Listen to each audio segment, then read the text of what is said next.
할렐루야.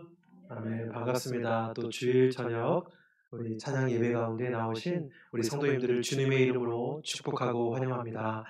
우리 조금 거리가 있긴 하지만 우리 앞뒤 또 좌우에 계신 분 성도님들을 바라보면서 우리 이렇게 축복하겠습니다.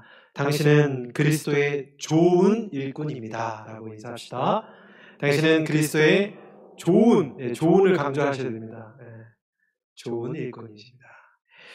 사랑하는 여러분, 우리는 그리스도의 좋은 일꾼으로 부름받았습니다. 믿으시나요? 예. 여러분, 어떤 경우에도 우리 주님은 우리를 향해서, 그리고 우리를 향해서 그리스도의 백수로 부르지 않았다라는 겁니다. 예. 백수가 뭔지 아시죠? 예. 일을 안 하는 존재로 우리를 부르지 않았다라는 것입니다. 예수 그리스도로 말미암아 구원받은 모든 성도들은 예수의 복음을 전하는 일꾼이요, 또 이웃사랑을 실천하는 일꾼이요, 또 교회를 세워나가는 일꾼이다라는 것입니다.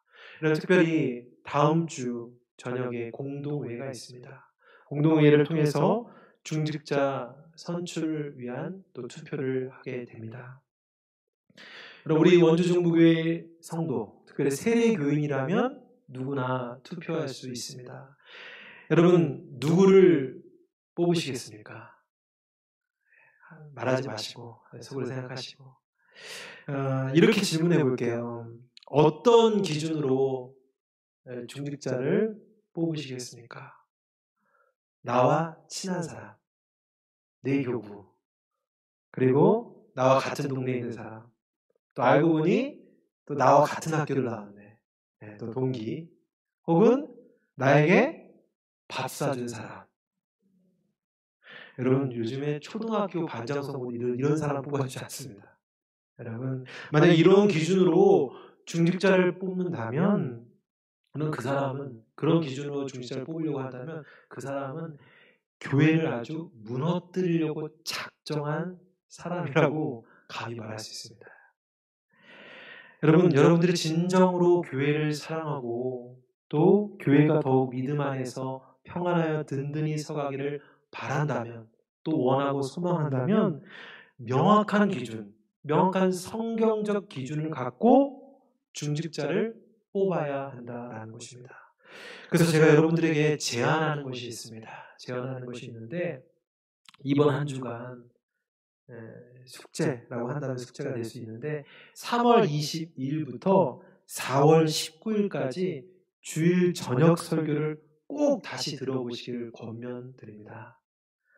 무슨 설교냐면 우리 담임 목사님께서 좋은 일꾼이 되어야 합니다 라고 시리즈 설교를 1부터 5까지 설교를 하셨어요. 얼굴을 보니까 처음 들어보시는 것 같은데, 여러분 한번 교회 홈페이지 들어가셔서 보시면 이게 쫙 시리즈 설교가 있습니다. 좋은 일꾼이 되어야 합니다. 여러분, 그 설교를 들어보시면 정말 좋은 일꾼이 어떤 사람이, 어떤 성도가 좋은 일꾼인지를 이 말씀을 통하여 명확한 기준을 세울 수 있다는 것입니다. 사랑하는 여러분이 그 기준으로 우리 교회의 중직자들을 정말 지혜롭게 선출할 수 있기를 주님의 이름으로 축원합니다. 여러분, 이 세상, 지금 세상에 많은 문제들이 있잖아요. 이 세상에 있는 문제들이 교회, 우리가 머무는 이 교회에 영향을 미칠까요? 영향을 미치지 않습니까? 영향을 줍니다. 영향을 미치죠. 생각해 보십시오. 지금 코로나19로 인하여서 한국교회가 지금 어떤 영향을 받고 있습니까? 2월 말부터 4월까지 거의 2달이 넘는 시간 동안 교회당에 나와서 예배 드릴 수가 없는 상황에 처했습니다. 이것은 어디까지나 성도들의 건강을 지키고 또 국가의 지시에 따르기 위한 대처였지만, 그러나 성도에게 있어서 교회에 나와서 마음껏 예배할 수 없고 또 기도할 수 없는 답답함이 있었어요. 또 성도와 성도들끼리도 만날 수 없는 굉장히 불편한 상황들을 보내야 했다라는 것입니다. 그런데 이런 문제들로 인하여서 새로운 변화가 생겼습니다. 어떤 변화입니까? 이전까지 교회의 그 실시간 온라인 예배가 그냥 소수의 사람들만 드리는 그런 소수의 사람들만 경험할 수 있었는데, 이제 코로나19 이후로 대부분의 교회들이 온라인 예배가 굉장히 강화되었어요. 또 어르신들조차도 쉽게 온라인 예배를 드릴 수 있게 되었고, 그리고 뿐만 아니라 이제 시스코 앱엑스나 여러 가지 어플을 통해서 온라인으로 구역원들끼리 그 스마트폰으로 또 노트북을 통해서 교제를 나눌 수 있게 되었다는 것입니다. 새로운 차원의 변화가 생겨났다라는 것입니다. 이처럼 세상의 변화, 세상의 문제로 인하여서 교회에 분명 영향을 미칠 수 있다는 것입니다. 그리고 오늘 본문의 말씀도 이러한 상황 가운데 볼 수가 있는데요. 그 당시 이 2000년 전 당시 로마 제국이 다스린 당시는 노예 제도가 사회적으로 아주 보편타당한 사회였습니다. 이러한 상황 가운데 이런 노예 제도가 보편화된 이런 사회 구조 속에서 교회 안에 이 문제가 또 들어오게 되었다는 거예요. 노예 제도에 관련해서 이 상전과 주인과 종의 관계가 이 교회 안에서 만났을 때 어떤 일이 벌어졌는가, 어떤 문제가 나타나는가를 말씀하고 있다는 것입니다. 여러분, 바울 당시 로마 제국에는 엄청난 수의 노예가 있었습니다. 로마 거주민, 로마시에 거주하는 사람들의 3분의 1이 노예였다라고 합니다. 그 학자들은 추정하기를 약 5천만에서 6천만 명의 노예가 이 로마에 있었다라고 말합니다. 그러니까 비율로 3분의 1인데 다른 도시도 그와 만큼 그 이상의 노예들이 있었다라는 것이죠. 이들에게 노예가 되는 경로는 다양했습니다. 전쟁으로 인하여서 전쟁의 포로로 말미암아 노예가 되기도 했고, 또 재판을 통해서 유죄 판결을 받아서 노예가 되는 경우도 있었고, 또 채무로 인하여서 노예가 되거나, 혹은 부모가 노예이기 때문에 그 자녀 역시 노예가 되는 경우, 그리고 심지어는 유괴당해서 노예가 되는 경우도 굉장히 많았다라고 합니다. 그리고 이들 노예를 소유한 주인, 상전은 이 노예들을 향하여서 생사 여탈권을 갖고 있었어요. 그래서 이 노예들을 철저하게 착취했다라는 것입니다. 그래서 역사가들이 말하기를 그 로마 시대의 자유민들이 그 다른 어떤 역사적 시대보다 향락과 사치가 비교가 안 될 정도로 극심했다는 거예요. 그러니까 여러 역사 가운데도 이제 노예도 있었고 잘 사는 사람 많았는데, 그 시대적 분포를 볼 때 이 로마 시대 때의 자유민들이 엄청난 향락과 사치에 빠졌다는 거예요. 그 이유가 엄청난 수의 노예를 착취했기 때문에 그런 사치와 향락을 누릴 수가 있었다는 것입니다. 이렇듯 로마 제국 안에서 이 노예 제도는 사회 구조 속에 아주 깊이 뿌리 박혀 있었고, 이 노예 제도를 통해서 로마 경제 활동이 원활하게 진행될 수 있었다는 것입니다. 그런데 이제 이러한 사회적 문제 속에서 이제 복음이 전파되기 시작했다는 것입니다. 복음이 들어와서 많은 노예들이 이 복음을 듣게 되고 예수를 믿게 되어서 그리스도인이 되었습니다. 그리고 나서 이제 얼마 되지 않아 문제가 발생하게 됩니다. 어떤 문제냐면, 이제 불신자 주인을, 이제 그리스도인이 된 종이 이제 주인을 모시는데 주인이 불신자인 거예요. 불신자. 이제 말씀을 통해서 또 많은 것을 배우고 알게 되니까 이 주인에 대해서, 불신 주인에 대해서 이렇게 생각하는 거예요. 아유, 저 지옥의 땔감 같은 것. 아유, 지옥에 떨어질 것. 이렇게 생각한다는 거예요. 반대로 자신은 구원의 상속자이고 은혜 받은 하나님의 자녀라면서 거기에 우월감을 느끼면서 주인에 대한 무시와 불복종이라는 태도를 보이게 되었다라는 것입니다. 너무 급진적인 변화가 나타났다는 것이죠. 여러분, 제가 좀 전에도 얘기했지만 로마 제국에만 해도 5천만에서 6천만 명의 노예가 있었습니다. 이 엄청난 수의 노예가 만약에 반란을 일으키면 어떻게 되겠습니까? 로마 제국이 뒤집어지겠죠. 로마 제국에 있어서 얼마나 위험이 되겠습니까? 그래서 이 로마는 항상 이 노예들을 가상적인 적으로 간주했어요. 잠재적 요소. 이들이 언제든 자신의 적이 될 수 있다는 위험적 요소로 여겨놨어요. 그래서 만약 노예가 반란이 일어나, 그러니까 노예의 반란이 뭐 작게 소규모로 났다 할지라도 가차없이 군대를 보내요. 군대를 보내서 동원해서 한 명도 남김없이 잔인하게 처형했다라고 합니다. 또 만약에 노예가 도망가거나 뭐 체포되는 경우에는 뭐 즉각 처형을 하거나 아니면 도망자를 뜻하는 그 당시 라틴어인 푸가티부스라는 F로 시작하는 이 첫 글자 F를 이마에 새겨 낙인을 찍었다라는 거죠. 또 로마 법률에 의하면 이 주인이 어떤 경로를 통해서 살해를 당하잖아요. 살해를 당하면 그 주인에게 소속된 소유된 모든 노예는 고문을 당하고 전부 죽임을 당했어요. 정말 무시무시하지 않습니까? 한마디로 이 노예가 주인을 거스리는 것, 이것은 구조적으로 보면 불가능한 일이고 죽음을 각오하는 일이었다는 것입니다. 근데 복음을 듣고 급진적인 변화를 겪은 이 노예들이 주인을 무시하고 불복종하는 태도를 보이는 경우가 발생했다는 것입니다.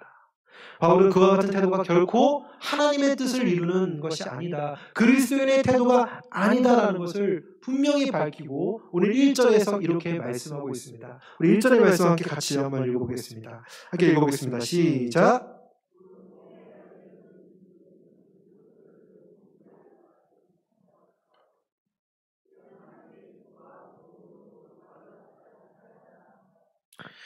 여러분 어떻게 말하고 있습니까? 종들은 자기 상전들, 자기 주인들에게 범사에 모든 일에 마땅히 공경, 그냥 공경하는 게 아니라 굉장히 최고의 공경을 하라라고 말하고 있습니다.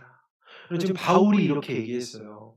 여러분 이런 생각이 들지 않습니까? 아니 기독교의 가치관이고 또 바울 선생님 정도라고 한다면 이 노예 제도를 폐지하라고 다 없애야 된다는 잘못된 제도라고 얘기를 해야 되는데 마치 이 뉘앙스가 노예 제도를 그대로 인정하는 것처럼 말을 하고 있어요. 주인을 잘 따라야 된다라고 얘기하고 있다는 것입니다. 여러분 기독교는요 어떤 체제 그리고 어떤 제도에 대해서 정말 파괴적인 폭력을 써서 혹은 저항을 통해서 때려 부셔서 바꾸는 것이 아니라는 거예요. 기독교의 세계관은.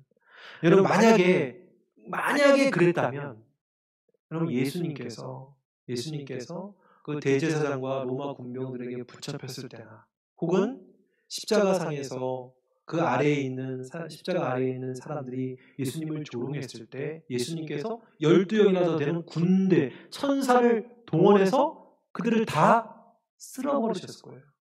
만약에 정말 이런 파괴적이고 폭력적인 방법으로 힘으로 권능으로 다 쓸어버려야 한다면 예수님께서는 아마 그렇게 하셨을 겁니다. 그러나 어떻게 하셨습니까? 그대로 십자가의 모진 고난을 다 당하셨어요.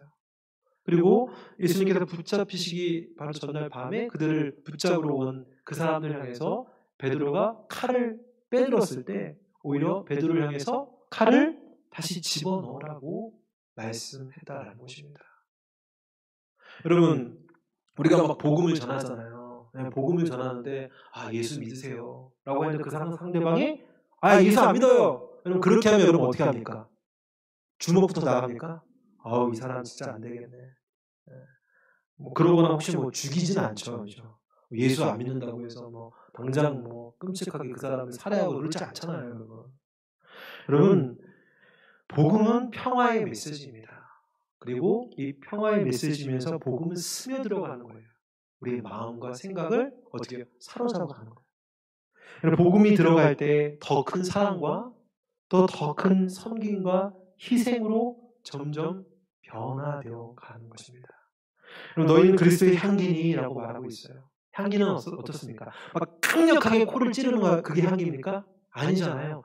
은은하게 퍼지는 그 향기처럼 그리스도의 그 선한 행실을 통하여 또 그런 메시지를 통하여 또 그런 삶을 통하여 나아갈 때 우리가 그런 삶을 살아갈 때 우리 주변이 점점점 변화되어 간다는 것입니다.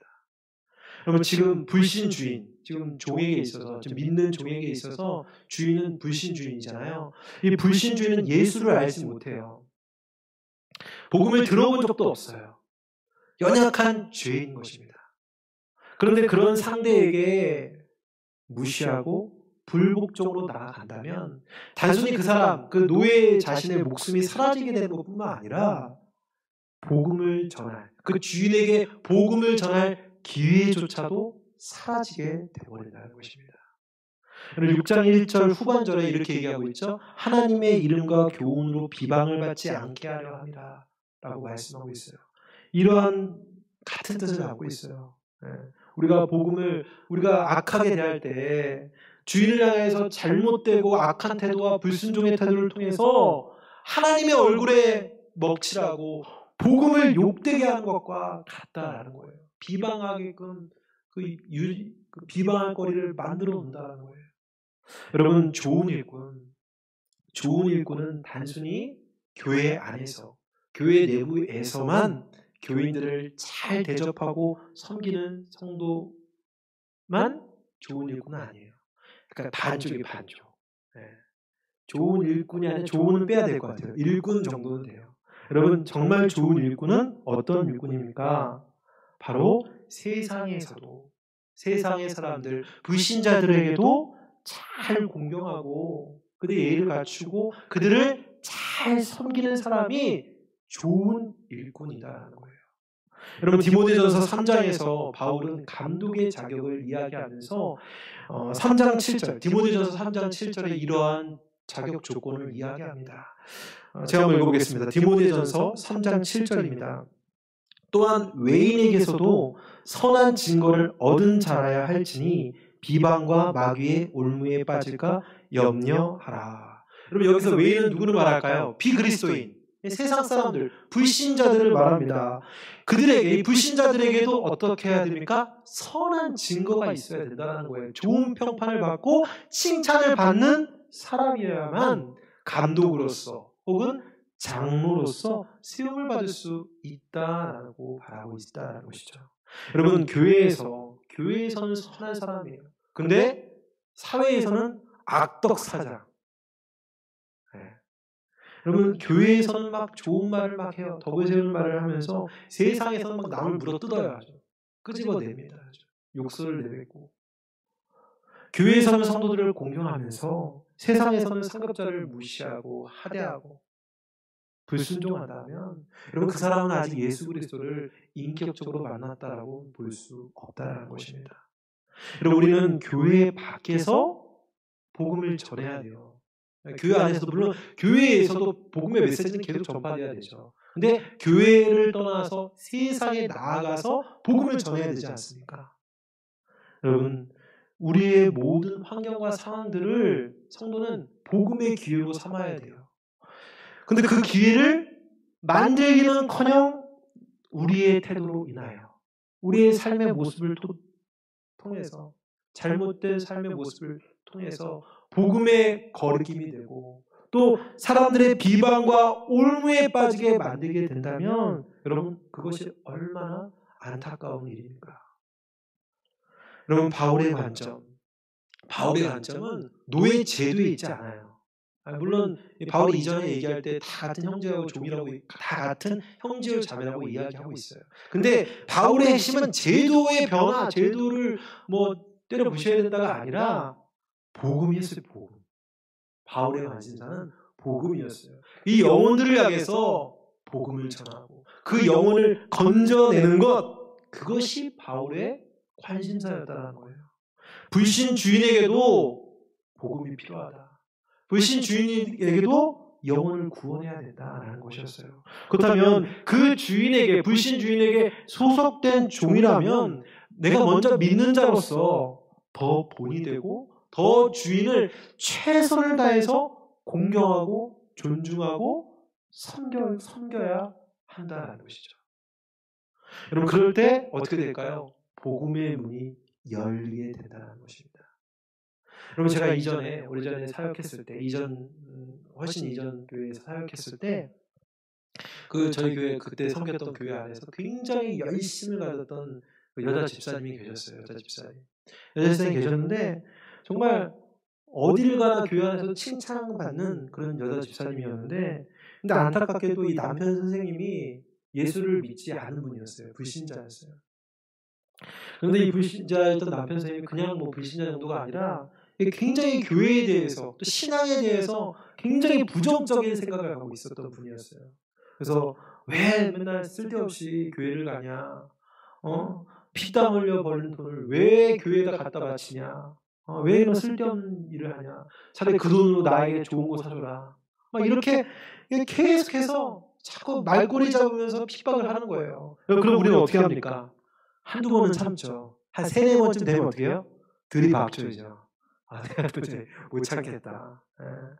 근데 이 집사님은 항상 인내하시는 거예요. 항상 인내하고 남편이 그런 말을 하면 할수록 더 섬겼다는 거예요. 반대로. 역으로 더 섬겼다는 거예요.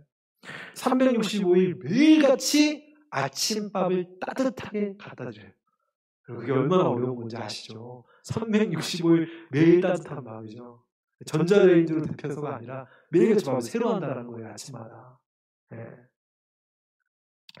그리고 또 어떻게 합니까? 남편이 이제 집에 늦게 들어오는 경우 있잖아요. 아무리 늦게 들어와도 절대 먼저 자지 않아요.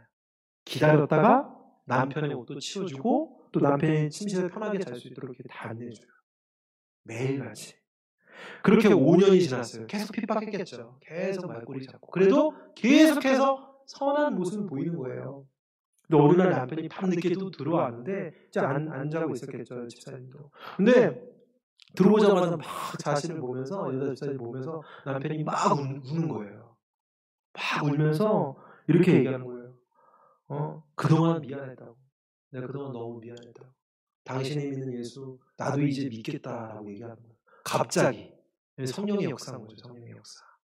그동안 자기가 핍박해서 미안하다는 거예요. 근데 변함없이 나에게 너무나 잘해주고 너무나 날 사랑해줘서 너무너무 고맙다라는 거예요. 이 갑자기 깨달았다는 거죠. 이게 무슨 역사입니까? 성령의 역사인 것이죠. 그 여자 집사님이 불신 그 남편이지만 변함없는 존경과 또 사랑과 섬김이 성령의 역사로 말미암아 그 남편 집사님이 어떻게 불신 남편 선생님께서 어떻게요? 복음을 받아들이게 되었다라는 것입니다. 여러분, 좋은 일꾼은 바로 이렇습니다. 정말 좋은 일꾼은 세상에 있는 불신자들도 똑같은 하나님의 형상이요 존귀한 자로 여기고, 그리고 더 나아가서 연약한 또 죄인이고 또 구원이 필요한 존재다라는 것을 바라볼 수 있어야 됩니다. 그리고 거기에서만 머물러 있는 것이 아니라 그들이 복음을 듣고 함께 믿음의 가족이 될 수 있도록 내가 더 먼저 수고하고, 내가 먼저 더 양보하고, 내가 먼저 더 어떻게 해야 될까요? 더 사랑해 주는 거예요. 여러분, 그런 백성이 되시길 바랍니다. 그것이 바로 어떤 사람이다? 그리스도의 정말 좋은 일꾼의 모습이다라는 것입니다. 우리 사랑하는 성도님들이 이러한 좋은 일꾼 되시기를 축복합니다. 계속해서 이제 1절의 그 상전 주인이 불신자였다면 이제 2절의 상전 주인은 믿는 상전이에요. 예수를 믿는 상전입니다. 그러면 디모데전서 6장 2절의 말씀 한번 같이 또 읽어보겠습니다. 함께 읽겠습니다. 시작.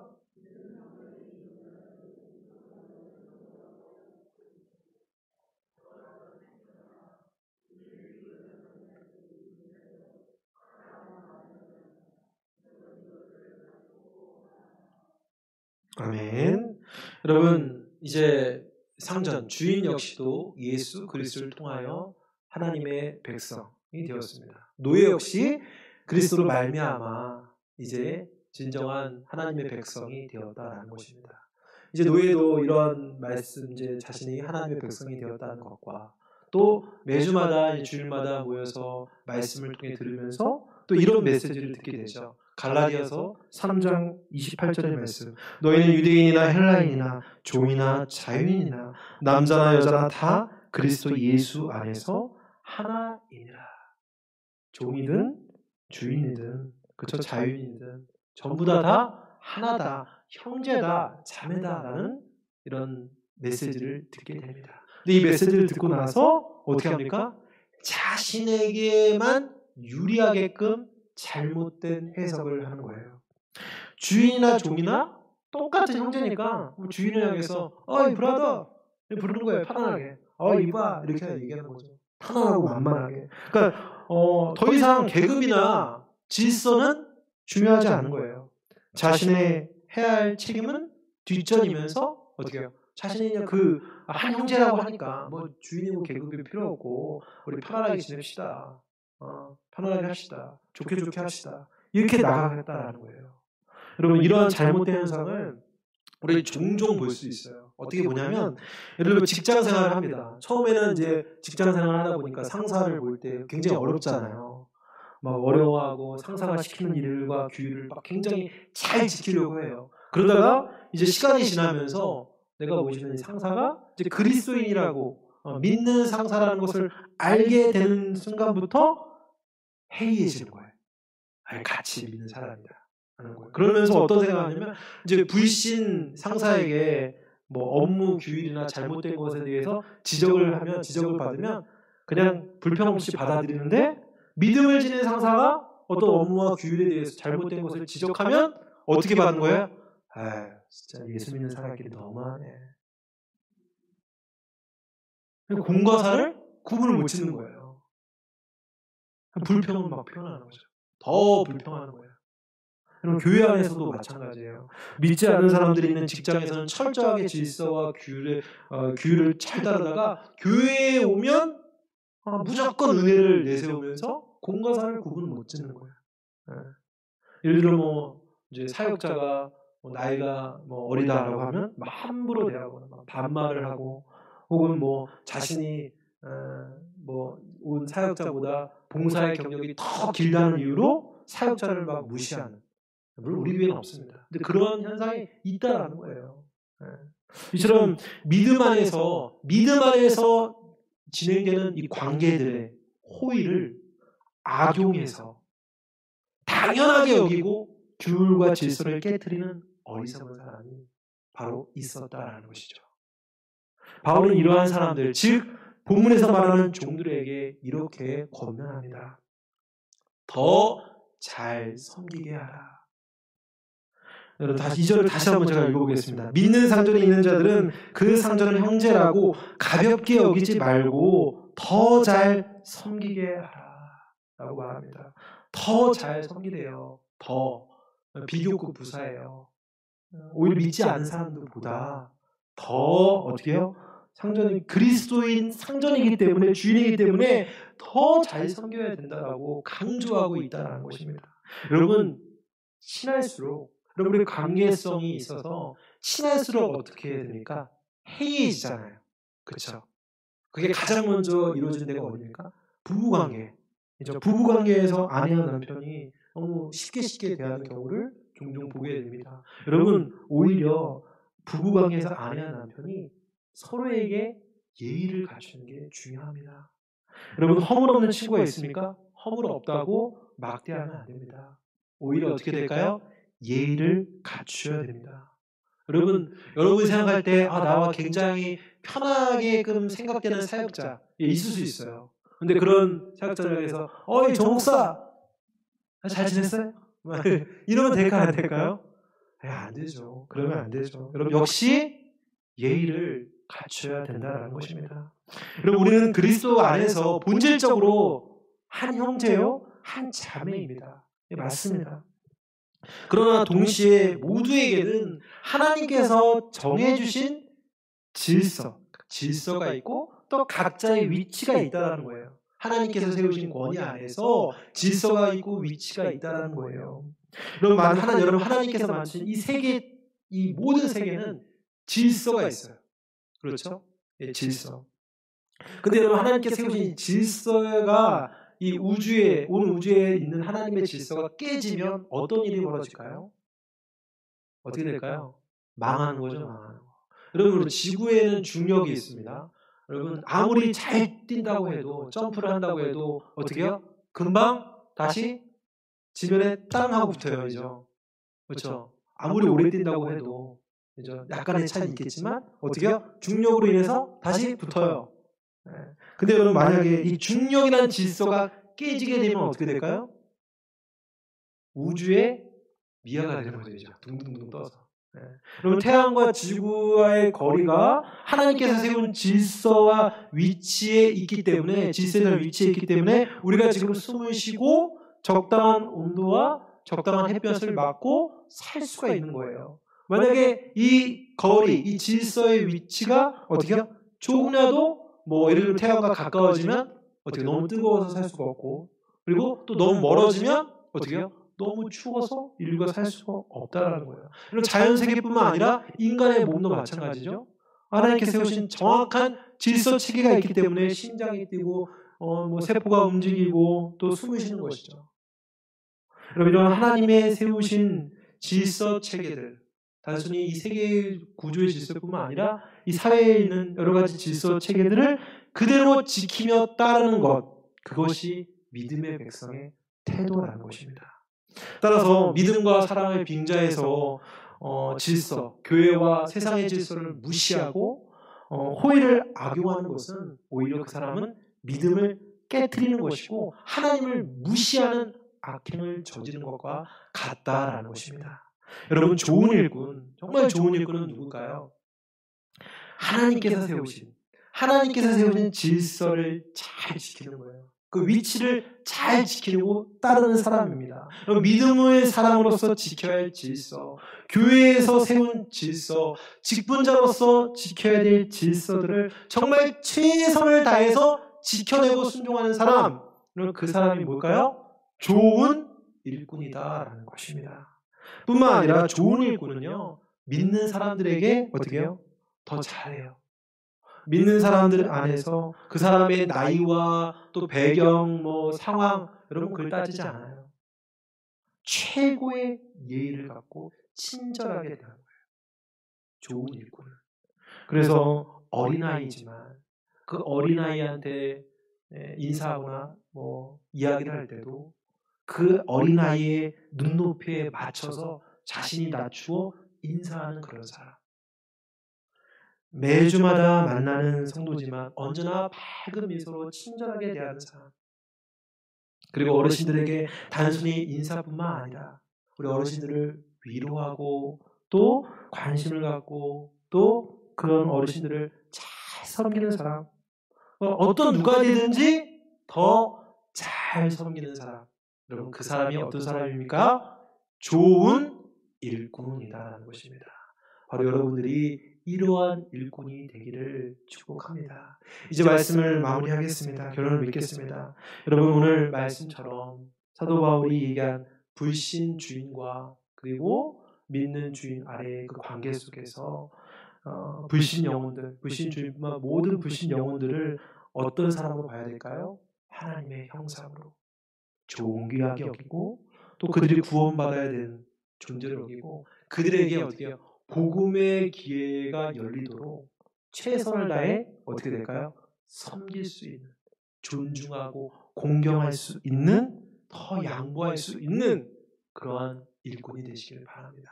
그리고 함께 믿는 자에게 최고의 예의를 갖추고 그리고 교회의 질서와 세상의 질서를 바르게 지키는 그리스도의 선한 일꾼이 되시길 바랍니다. 마지막으로 당부하고 싶은 것은 좋은 일꾼의 자격을 갖춘 우리 중직자들이 우리 원주 중부교회에 세워지도록 여러분 이번 한 주 동안만은 특별히 어떻게 될까요? 기도하시길 바랍니다. 여러분들의 기도를 통해서 귀하고 복된 믿음의 일꾼들이 세워지기를 주님의 이름으로 축원합니다.